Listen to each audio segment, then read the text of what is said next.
Good morning, everybody, and welcome back to another Let's Trek Together video. If you're new, my name is Danny. And I'm Molly. And we are a couple who just completed our through hike of the Appalachian Trail, and this is our first video post-AT.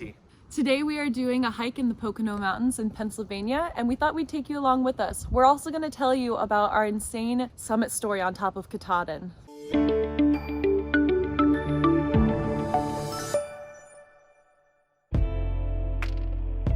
Try to fight it, but you can't even feel it. Try to deny it, but it's coming for someone you love. Not the wisest to deceive. All right, so we made it to the top. It was a lot harder than I thought it was going to be. The first half of it was completely flat, got a lot of great shots, and then it just went straight uphill. And the thing about Pennsylvania hiking is that there's no rocks to be able to use as steps, so you're just going up on an incline. But we're at the top, it's really pretty. The day turned out to be beautiful, a little bit windy, but let's just jump into it. We have an insane Katahdin story, and we just want to run you through the day before and the actual day, and talk about why we didn't get too much footage at the top. And if you saw the last video, you'll understand. Just go back and watch our finale video of our AT journey, and then come to this video and watch our explanation. So we got up on the earlier side the day we were entering Baxter State Park, because there's a limited amount of people that can sign up to summit on a certain day, and you have to sign up the day before and have to hike all the way through Baxter State Park to get there. So we got up early, we were the first 4 on the list, and we had the most beautiful hike through Baxter. It was so beautiful. So gorgeous. The waterfalls and the rivers and just how beautifully paved and flat it was. It was the best thing to have leading up to your summit day. For a through hiker, it felt like we were walking through Candyland. It was just so picturesque, and which made it honestly even more sad, but it was a way to go out. What was really cool about it too is the people in the park, they knew about the Appalachian Trail and that this was the end of it. So people that we were passing, they would ask us if we were through hiking. They'd be like, "You did it, you're here, congratulations," which was just so wonderful and heartwarming. So we got to the ranger station around 2 p.m. and through hikers have to sign up for the Birches, which is a separate campsite down the street pretty much from Katahdin Stream Campground.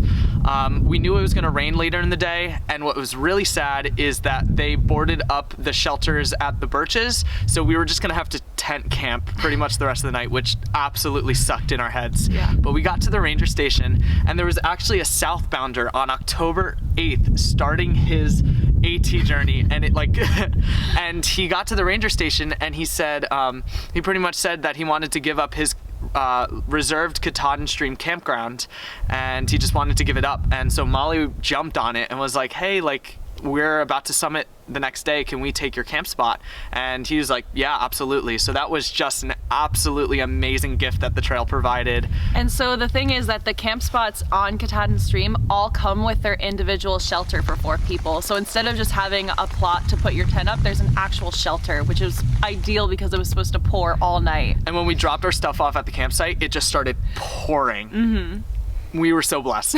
So we woke up at 6 a.m. and we were on trail by 7, and it was so exciting because there were about 12 people, I think, summiting on that day. So the energy was super high. We were all hype and super giddy, hugging each other, and we get on trail, and the trail is super easy for the first part of it. So easy. Before you get above tree line, it was nicely paved, beautiful, and just beautiful waterfalls. And then it started going uphill, and it immediately started going uphill, and it was probably about a half a mile before we hit about the tree line. And I just remember the wind started just howling, and I'm gonna include this clip, but you could just see a tree being uprooted from the wind. We threw on all of our cold gear, and we were like, all right, let's do it. There was ladder rungs right at the start of the tree line, and insane. You had to probably jump 3 to 4 feet above the ground just to cling onto the ladder. On top of that, there were these 3 girls that were terrified and telling us not to go up. There was another dude that said he did this climb multiple times, and he said it's never been that insane. And we kind of had this moment of do we do this or do we not do this? And we said we were going to do it until we felt like we were putting our lives in danger. And we did it. So if you don't know anything about climbing Mount Katahdin, there's the first part before tree line, and then once you hit tree line, it's basically a rock climb and you're going up the spine of the mountain. So basically it's just drop-offs on either side. And on a normal clear day, you can kind of see where you're going. But for us, the wind was blowing so strong and there was hail. So you were getting blasted by the wind and hail on one side, and you're climbing up this thing you can't see in front of you because there's so much fog because you're in a giant cloud. So you're just kind of looking and hoping that you're going in the right direction. So like Molly said, there was so much hail that usually these rocks are super textured. However, with the hail blowing and with the wind, it was making the rocks really icy. So you were having to find ways to maneuver around the rocks where you weren't gonna slip off the side. You probably had about 10 feet in width on either side before the main drop off. But like, I don't know, being cloud covered made it feel like you had no room to climb up. And it was a really gnarly climb. Like I think it probably lasted a mile and a half. And it was just vertical and it was really creepy. Like you couldn't see probably 10 feet in front of you. So you didn't know where you were going. You didn't know how you were ending. That was probably the most intense climbing I've ever done in my life. So when we say rock climbing, like it was crazy rock climbing where you would take your leg and put it up on a rock above your hips and have to completely hoist yourself up. So it was definitely the hardest rock climb we had done. Oh my gosh. When they say that this is a hard mountain, like everyone underestimates it. And I promise you, do not go up in bad weather. It is the scariest climbing you'll ever do. So when you make it to the top of the spine, you actually hit this thing called the gateway, and it flattens out and you pretty much have, I'm probably making this up, but like a mile and a half to the actual summit sign, the northern terminus. And it looked like we were on Mars when we hit it. Everything was iced over, it was like glazed over, it was beautiful, but you couldn't see in front of you. It felt like you were walking on the moon. Like it was extraterrestrial, it was so weird. So we were about a quarter mile from the top of the mountain, and this is when we got the most earth-shattering news we could have received at this time.